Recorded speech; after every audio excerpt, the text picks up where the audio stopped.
Jeg har her lagt en fuld extension op i ægte hår, og den indeholder 4 baner på 15-16 cm med 3 clips og 5 enkeltklips.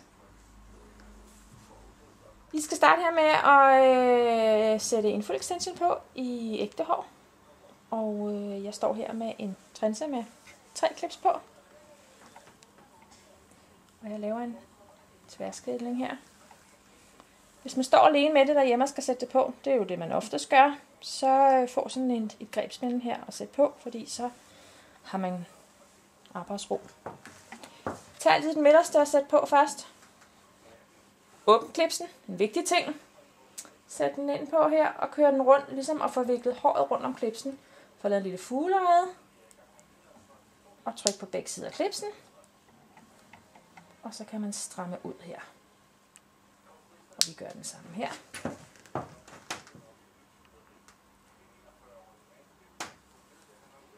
Den er stram. Der. Sådan der. Så laver vi en skilning lige op over her. Hvor vi sætter mere. Og igen samme procedure. Starter her i midten. Laver fuglerede.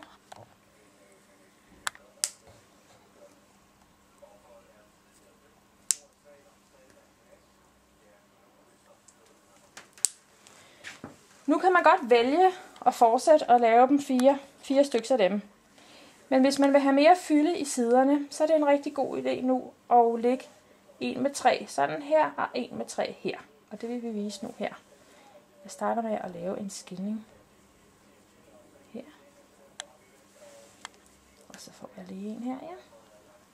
Og stadigvæk starte med at sætte den på i midten her, men gå over her ved lidt bag øret. Og det er lidt en fornemmelse, hvor man er henne. Altså det kan godt være, at man lige skal stå og arbejde lidt med det. Men jeg tror faktisk, vi ramte nogenlunde plet her. Jeg skal lige have flyttet en lille smule.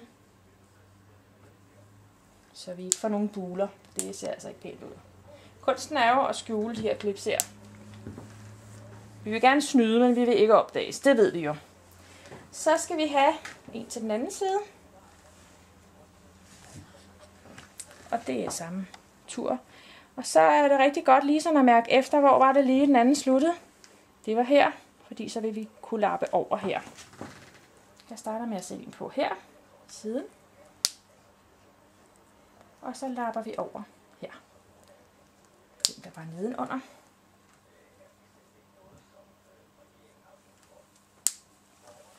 Sådan der. Så har vi stadigvæk 5 små enkeltklips. Nu vores model har jo sideskilning, så der er 5 styks. Så jeg vælger at komme 2 herover og 3 i den anden side, hvor der er mere hår. Og det er igen sådan lidt en fornemmelse og lidt sådan en fri opgave, hvor man vil sætte dem alt efter, hvordan ens hår skal sidde.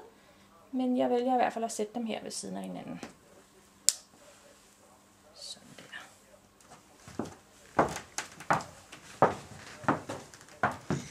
Så har vi her. Sådan der.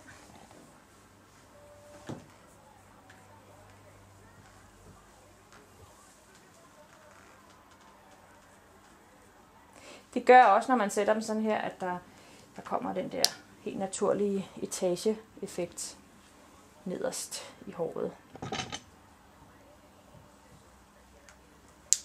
Sådan der. Så har jeg en tilbage. Nu sætter jeg her foran med øret her, så vi også får lidt længde helt fortil.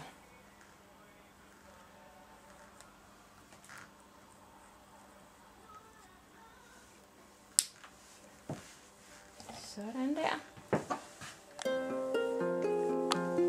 Så er vi sådan set færdige.